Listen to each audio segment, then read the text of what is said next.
என்னுடைய பூஜை அறைக்கு நான் ரொம்ப நாளாக வாங்கணும்னு ஆசைப்பட்டிருந்த 2 பூஜை பொருட்கள் தான் வாங்கியிருக்கேன். அதில் முதல்ல ஒன்று தான் இந்த குபேர பானை. ரொம்ப நாளாக இதை வாங்கி பூஜை பண்ணணும்னு ரொம்ப ஆசை.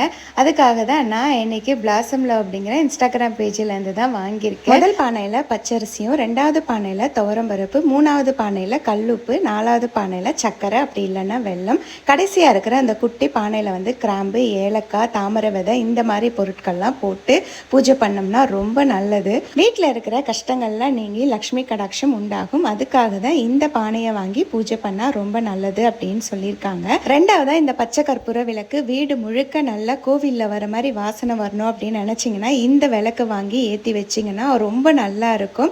எப்பயும் போல் விளக்கு ஏற்றிட்டு அதுக்கு மேலே ஒரு குட்டி பானை கொடுத்துருப்பாங்க. அதில் தண்ணியை ஊற்றிட்டு அதுலேயே பச்சை கற்பூரம், ஏலக்காய் இதெல்லாம் போட்டு வச்சிங்கன்னா நல்ல மனமாக இருந்தது. எனக்கு ரொம்ப பிடிச்சிருந்தது. ப்ராடக்ட்ஸ் வேணும்னா பேஜ் டேக் பண்ணுறேன்.